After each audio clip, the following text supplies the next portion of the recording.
Welcome back to another Film Geek movie review. In just a bit, I am out the door to check out the new horror film, The Beast Within. This film is directed by Alexander J. Farrell and it's starring Kit Harington. It tells the story of a family who lives in the isolated woods of England, and this family has a secret. The little girl starts to notice that at certain times of the month, mom and dad leave the house and go off somewhere all night long. And so she follows them, and what she discovers is most foul. I wouldn't say foul. I would say weird, crazy. Dudes, this is a freaking werewolf movie. I'm not going to try to beat around the bush here because they heavily imply it in the trailer. They don't ever show like transformation or nothing like that, but they heavily imply that this is a werewolf movie. And I do love me a werewolf movie, yes I do. They're some of my favorite of the beasties and the bad guys of the horror industry. Vampires and werewolves, those are my faves. So needless to say, I am super stoked to get out the door and check out The Beast Within.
Welcome back, just getting home, and guys, I was a bit disappointed in this film. It really didn't do it for me. This is what I would like to call a laundry folder.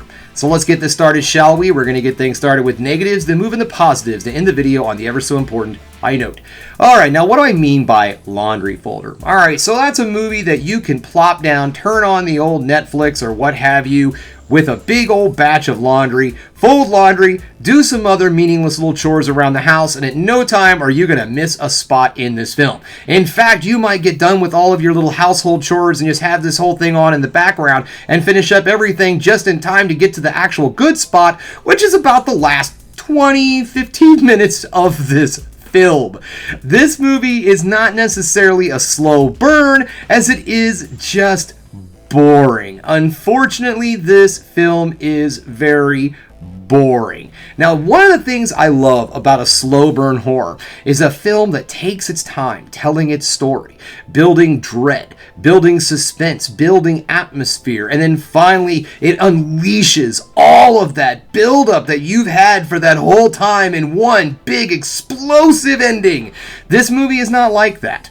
It does have a pretty cool ending, but it takes forever getting there. And here's the crazy thing. This movie is only about an hour and 37 minutes long, somewhere in that realm, but it feels like you're in the theater for well over 2 hours just watching this movie drone on and on and on. And it's not that it's a bad film. Let me put it this way, alright? There are two types of werewolf movies out there, okay? There's the bloody mess, good time werewolf film, something like Silver Bullet, The Howling, American Werewolf in London. Just a good old-fashioned monster movie, good time. And then you have the other type, the allegory film, the deeper meaning film. The werewolf movie was something like, Wolf with James Spader and Jack Nicholson. A slower moving tale that turns into something much bigger as it moves along. And an allegory of some other thing, not necessarily having to do with a werewolf. And this movie does do that. It's just not interesting enough to make you want to have to sit around and watch it. By the time you finally get there, you've already figured out what's going on. The movie plays its cards way too quickly to where you figure out, oh, okay, so that's what we're trying to do here. That's the message of this film.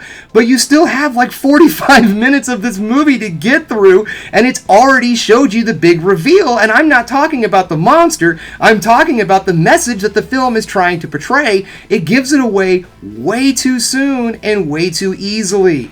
The characters are fine. They're not necessarily underdeveloped, but they're not necessarily fully developed either. I never really grew any kind of kinship between any of the characters. Maybe the little girl in the movie, she was probably my favorite character out of them all, and honestly the only one that's really given any kind of real characterization. And even by that, you can almost say that it was a quirk rather than a characterization in the end.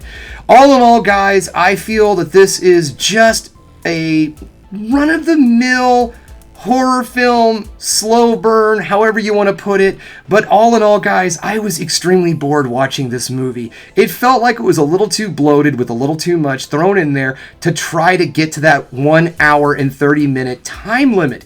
And honestly, if this story was part of something like a 5-tale, horror movie anthology or something like that, or maybe a horror movie, an anthology TV show with maybe a 45-minute runtime, I think this film would have been fine. A short film in part of some kind of TV show or something like a Twilight Zone or something like that, this story would have been absolutely perfect. But it seemed like they took something very simple that's been done before and they tried to pull it out way too longer than it could possibly be pulled. The taffy was very thin. Let's just put it that way. So you're probably sitting there wondering, as I've been droning on and ranting for all the things about this movie that bored me, did I like anything? Yes, there are good things here. As I said, at its core, there is good stuff. It's just unfortunate that there's just not enough of it. The acting in this film was actually quite good. I thought the entire cast did a really good job. There wasn't necessarily a big standout performance. I would probably say, if I had to say anybody, it would probably be the little girl. She did an excellent job in this film. For a child actor, and there was some really heavy lifting for her character in particular. And she did a good job. She really did. She really put forth the effort, put in the time, put in the patience, and put out a very good character and a great performance. The cinematography in this film is probably one of the shining moments of the entire thing. There's a lot of excellent shots in this film, a lot of really good tight close-up moments to kind of make you feel claustrophobic, and then they also use the woods to their advantage because they're in a very nice lush wooded area and they use all of that scenery to its fullest, and I do appreciate that. I like the fact that we get a lot of long big cutaways, a lot of aerial shots that show you just exactly how isolated these people are from the rest of the community that they live around. It's just unfortunate that they didn't use it enough to build enough suspense and tension for me to actually get behind this and say that this was a legit horror film, because in my opinion, I think it falls more into the thriller category, because at no given time did I ever feel fear. I never felt dread. I never felt atmosphere. I never felt any suspense or anything like that. All I unfortunately felt was the end of my candy and the boredom that was growing around me. So guys, if I have to say one more thing about this film, here's my advice. Stream this film out of curiosity. If you're somebody that just wants to watch something out of sheer curiosity, I don't think this is necessarily a movie to get out into theaters and see. Definitely give it a watch on the streaming services, get your own opinion, decide what you think about this movie. But in all honesty, guys, I wouldn't want to spend my hard-earned money on this. Alright guys, well that's all I have for you today. Thanks again for checking out the Film Geek. If you liked what you saw here today, go ahead and subscribe to the channel, ring that bell for notifications, and give me the old thumbs up so I know you like what you're seeing. And if there's one more thing you can do, folks, that is keep watching movies. You know I'm gonna.